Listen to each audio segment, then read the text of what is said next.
राधे राधे दोस्तों, आज की वीडियो में हम सती खंड का 29वें अध्याय से लेकर अंतिम अध्याय तक की कथा सुनेंगे।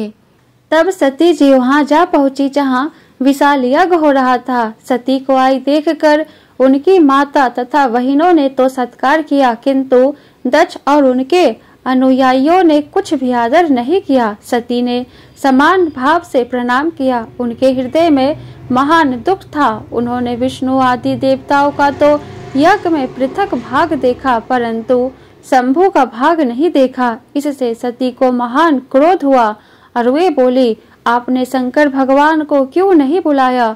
वे तो स्वयं यज्ञ स्वरूप है। उनके बिना आपने यज्ञ का संपादन कैसे कर लिया? क्या आप शंकर भगवान को कोई साधारण देवता समझते हैं? यह तो आपने उनका अपमान किया है। ब्रह्मा विष्णु आदि देवता भी उनके बिना यज्ञ में कैसे चले आए? इस पर दक्ष ने क्रुद्ध होकर कहा, हे भद्रे, बहुत कहने से क्या लाभ? तू यहाँ क्यों चली आई?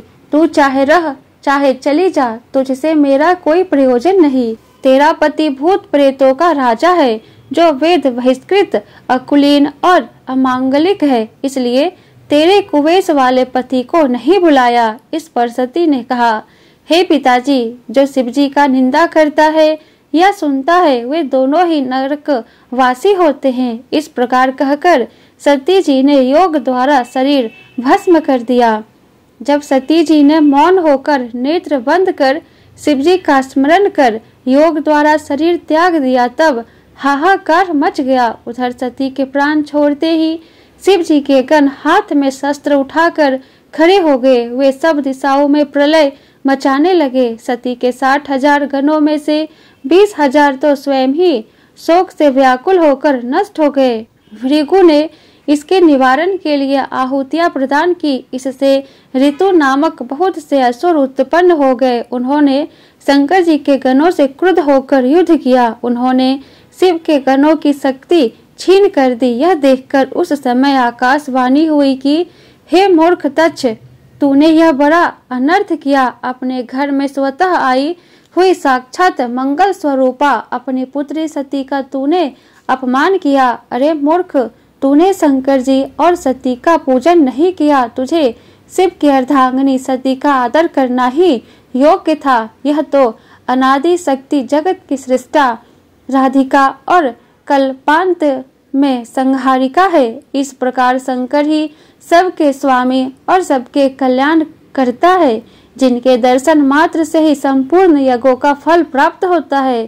तुझ दुष्ट ने उनका सत्कार नहीं किया, इसलिए तेरा यज्ञ नष्ट हो गया है। हे दक्ष, शिव की पूजा के बिना तेरा कल्याण नहीं होगा। सर्वेश्वर शिव से विमुख होने पर कोई भी देवता तेरी सहायता करने में समर्थ नहीं है। उस आकाशवाणी को सुनकर सभी देवता और मुनि आश्चर्य करने लगे और शिव की माया से किसी के मुंह से एक शब्द भी नहीं निकला। इधर भृगु के मंत्रों से उत्पन्न असुरों से भगाए जाने पर शिव जी के गण भगवान शंकर की शरण में गए और सती के शरीर का त्याग तथा अपने युद्ध का सब वृतांत कह सुनाया। उसे सुनकर महापराक्रमी शंकर जी ने के क्रोध का अंत नहीं रहा। लोक संहारकारी शंकर ने अपनी एक जटा उखाड़ कर उसे पर्वत पर दे मारा। इससे उसके 2 टुकड़े हो गए। उससे प्रलय काल की ज्वाला के समान भयंकर शब्द के साथ वीरभद्र उत्पन्न हुए तथा जटा के दूसरे भाग से भयंकर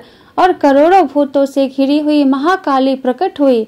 तब वीरभद्र ने हाथ जोड़कर शिव जी को प्रणाम किया तथा पूछा, प्रभु, मुझे क्या आज्ञा है? यदि आज्ञा करे तो क्षण भर में ही समुद्रों को सोख लूं, पर्वतों को तोड़ डालूं, ब्रह्मांड को भस्म कर डालूं अथवा देवता और मुनीश्वरों को भस्म कर डालूं। तब भगवान शंकर ने उसे आशीर्वाद देकर कहा, वीरभद्र, ब्रह्मा का पुत्र दक्ष एक यज्ञ कर रहा है, जो बड़ा अहंकारी तथा मेरा विशेष विरोधी है। तुम उसके यज्ञ का विध्वंस कर डालो।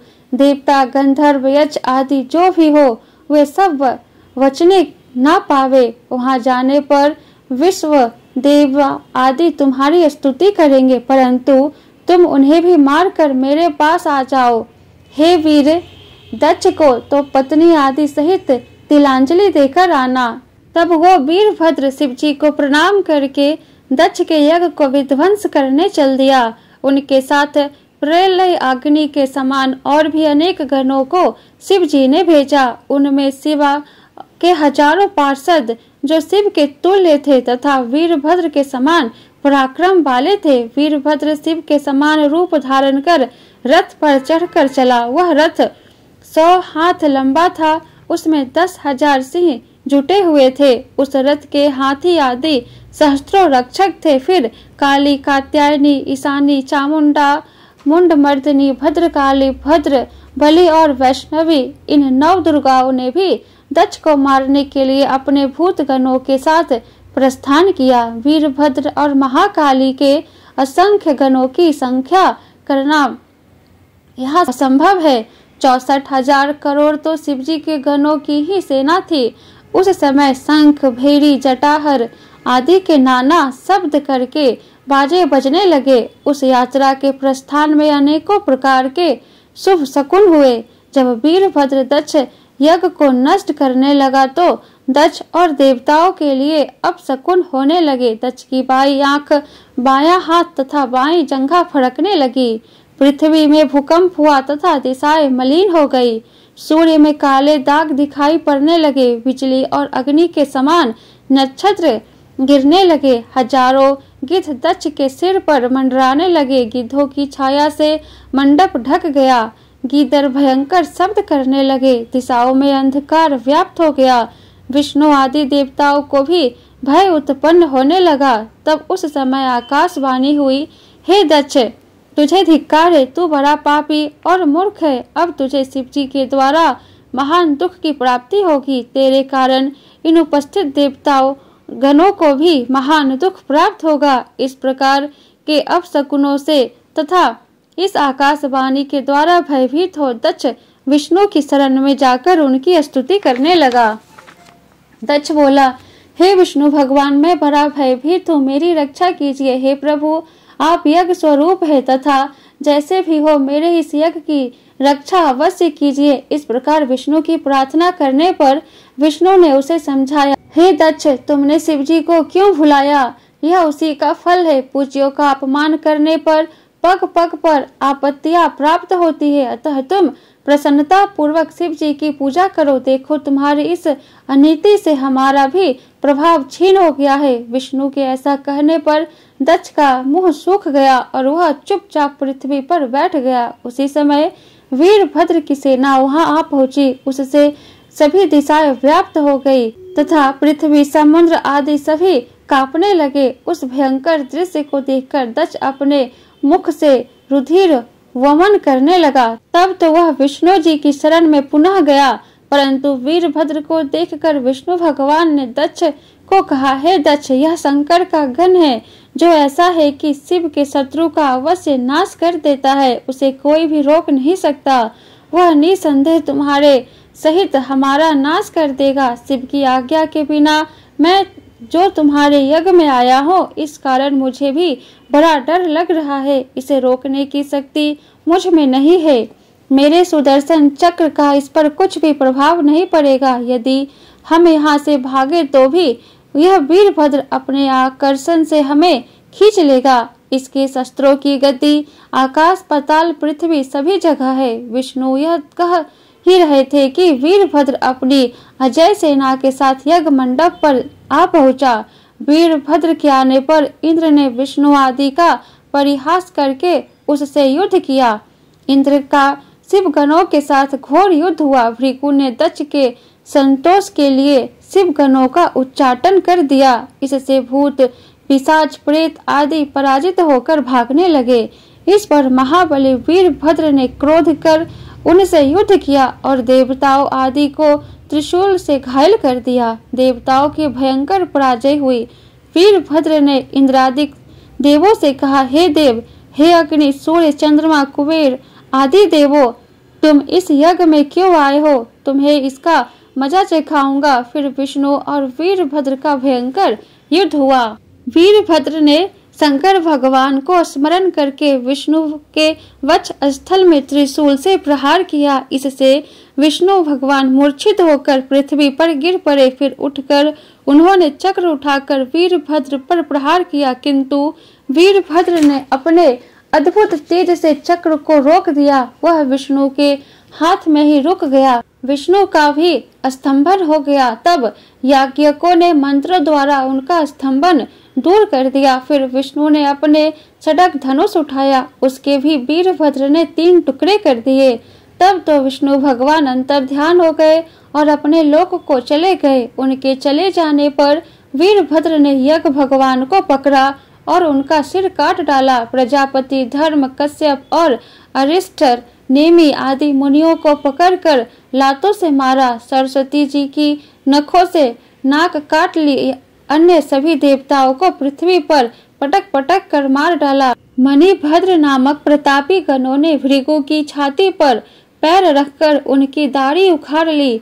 पूषा के दांत चंड नामक गण ने उखाड़ लिए, क्योंकि वे हंसे थे। यज्ञ में मल मूत्र की वर्षा करके उसे भ्रष्ट कर दिया।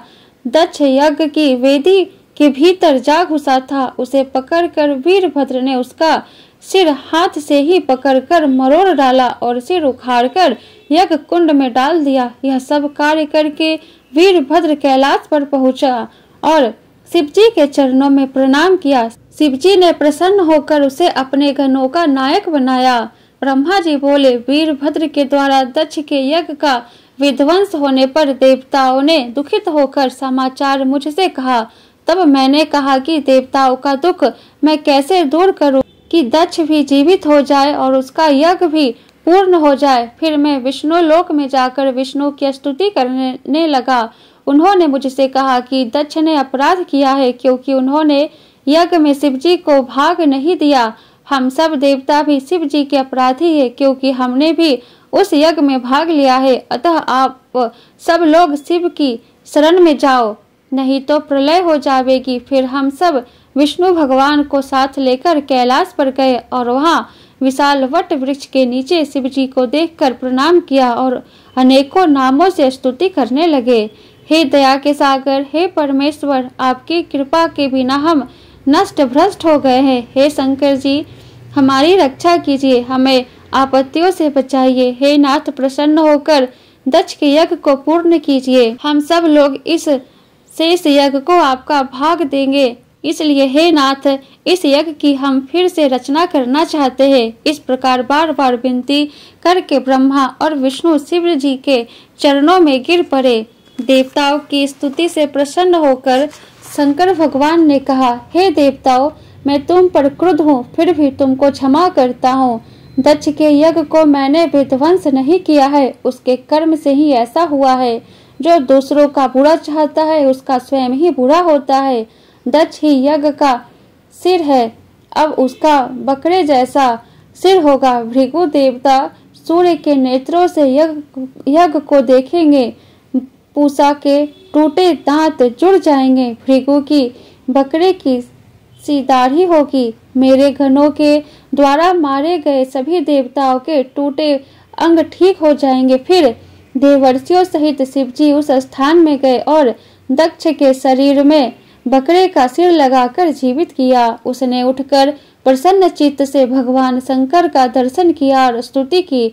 उसकी स्तुति से शंकर भगवान प्रसन्न हुए। उसके बाद मैंने और विष्णु भगवान ने इंद्रादिक लोक पालों ने भी शिवजी की स्तुति की। इन स्तुतियों से प्रसन्न होकर भगवान शिव ने दक्ष से कहा कि हे दक्ष, तुम मुझ परमेश्वर को मान, ज्ञान परायण हो कर्म कर। तू यह जान कि मैं शंकर ही संपूर्ण जगत का सृष्टा हूँ। विष्णु भक्त को मेरी निंदा नहीं करनी चाहिए। मेरा भक्त भी विष्णु की निंदा ना करे। यदि ऐसा करेगा तो दोनों के श्राप से तत्व को प्राप्त नहीं करेगा।